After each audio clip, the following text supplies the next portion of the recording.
Hello, my name is Dr. Heather Hill, and today I'm going to share with you a project that we have ongoing down in Roatan, Honduras, with collaboration efforts with Dr. Kathleen Dazinski of Dolphin Communication Project.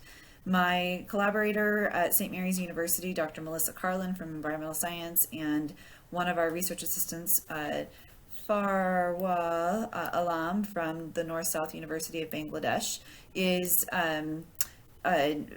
who I'd like to say thank you to for helping out with this particular study. So I'm going to talk today about an interdisciplinary research project that has multiple high impact practices that we have been able to bring in underrepresented students to explore life in a field study setting. And a little bit of background in terms of high impact practices and underrepresented minority students. We know that there are a number of factors that contribute to retention and persistence issues in STEM fields. So coming from psychology, as I am, where I study animal behavior, and environmental science, where my collaborator studies biodiversity and conservation biology, and our other collaborator through Dolphin Communication Project, who studies the behavior and from a biological perspective in terms of dolphin behavior. So we all are coming at this topic from a STEM field perspective and understanding how do we get to keep students in it and how do we encourage students to get there, especially students who are underrepresented minorities. And so many students of this status often experience a sense of isolation. They have reduced self-efficacy in their beliefs about being able to complete classwork and to achieve a STEM field career. They often experience feelings of stereotype threat as being obstacles that these students have to encounter and overcome. One way that we know that we can engage students regardless of status is by engaging, integrating high impact practices. And there are, a number of different kinds of practices, but we chose to focus on undergraduate research and a study abroad experience, along with a field study component. So we have 3 impact practices coming here in this particular program that we're sharing the results with in terms of our initial efforts.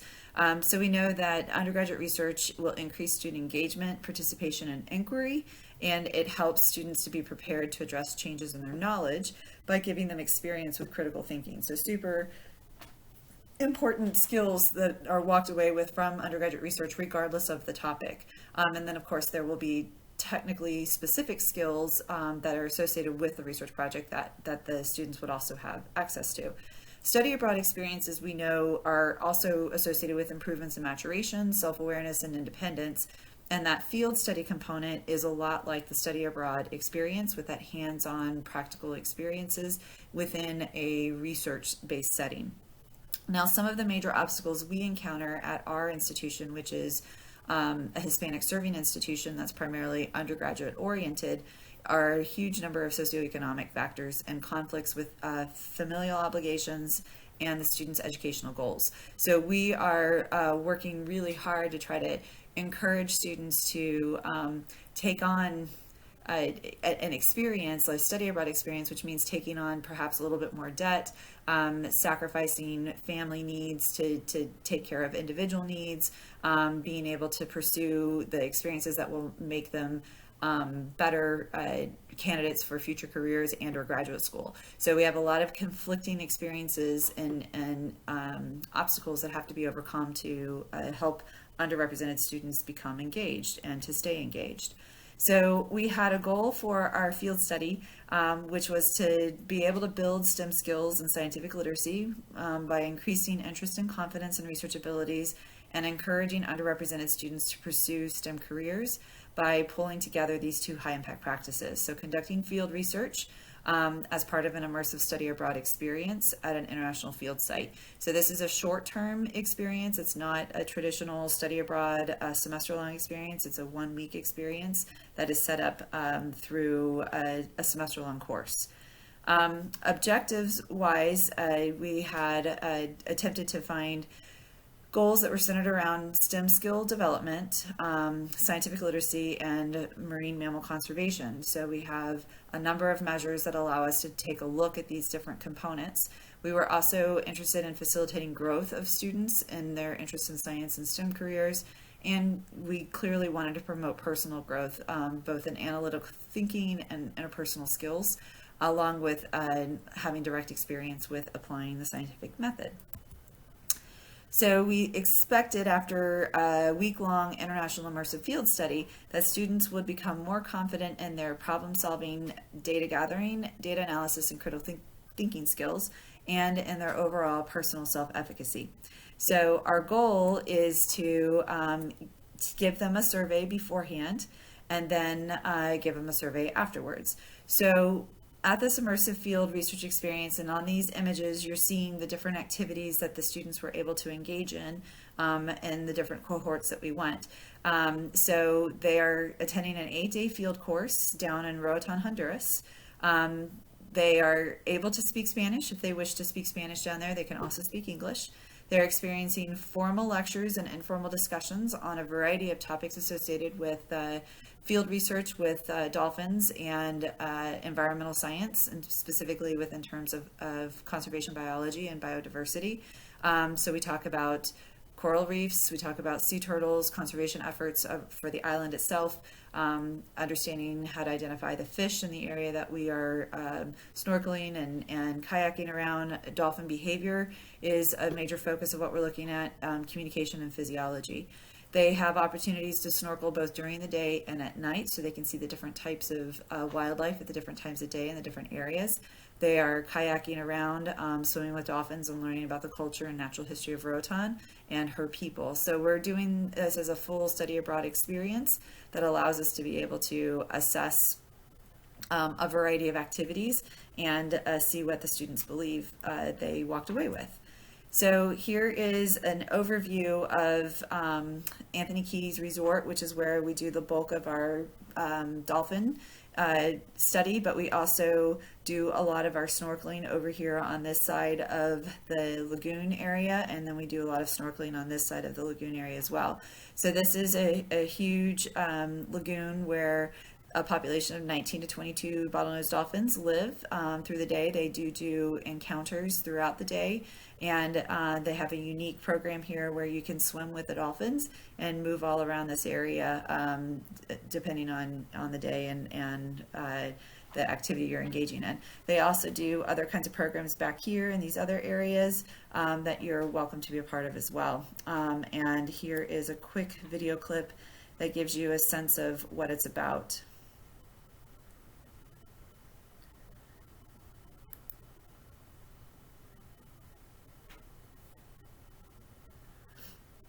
So that you can see what this program looks like.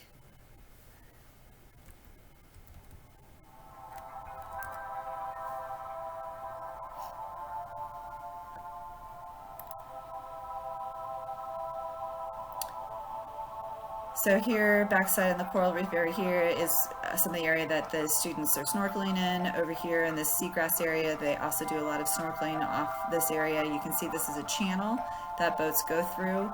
And they do take boats and kayaks out to these different areas with the animals following. So right now we're seeing a boat follow with dolphins along them, and they take them out to coral areas that allow the dolphins to free swim and dive. So the students don't do any kind of scuba diving. They do all snorkeling around the areas that they can off this area and off this area. Also off of one of the other keys, they're able to snorkel and kayak around all of these areas to experience life on the water, basically. And when we do our studies, we're collecting samples to take pictures or videos of seagrass areas or of coral areas. We're collecting dolphin behavioral data in different contexts. So there's some dolphins right here. We're also measuring soil samples and water samples. So there are a variety of things that are happening on this particular experience, and the students are experiencing a lot of things for the first time. They're flying to an international country for the first time. They are on a boat for the first time. They're snorkeling for the first time. They're kayaking for the first time. So a lot of our students are underrepresented students who are doing a lot of firsts. They're interacting with dolphins for the first time. So we had 5 research-based courses so far that are included in this sample, and they are 57 undergraduate students that have come from 3 different institutions, 2 state universities, and 1 private institution that has a Hispanic serving institution. And the majority of our participants have been underrepresented females in science majors. Basically, as I said before, here are some of our students again. They're taking surveys over the beginning and at the end of this week-long experience, and we're trying to measure their undergraduate research and study abroad opportunities. So we're looking for growth in personal awareness and independence and their research and analytic abilities. So we have them take 4 different types of instruments along with some additional questions, but we're going to focus just solely on the interest in research, research self-efficacy, their general self-efficacy, and then their beliefs about environmentalism. And so basically what we've found across all of our research, when we look at their interest in research, it's a maximum of a 5, and as you can see, the majority of them are pretty interested in research already.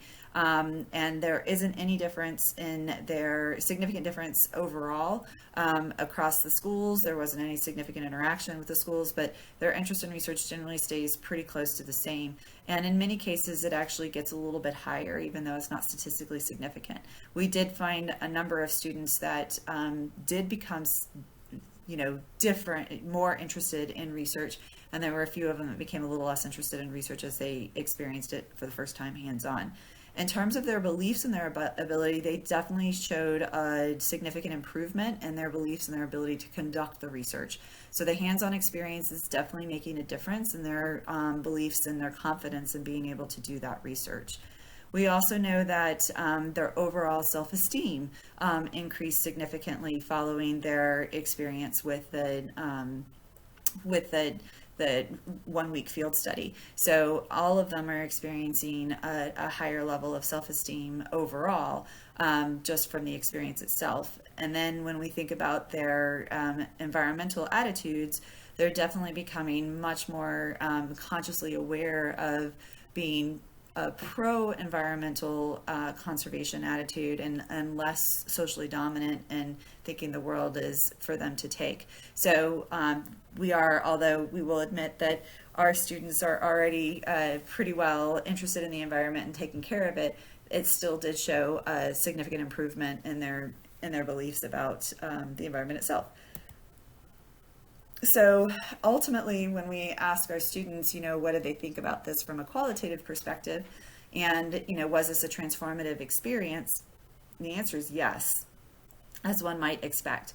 Here are a handful of comments from our students in terms of the questions that they answered when asked about the experience that they had at the end of the week. It was purely amazing. I overcame many, many fears and did things that I thought I would never have the opportunity or bravery to do. This was great. Thank you both for making this possible.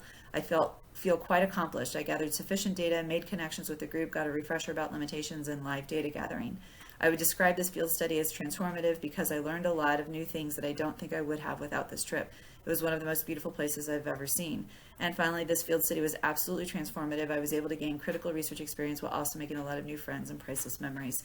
So one of the things that was definitely very surprising for many of these students is how quickly they came together to work with one another on these various research projects that they engaged in, and that the experience itself was transformative.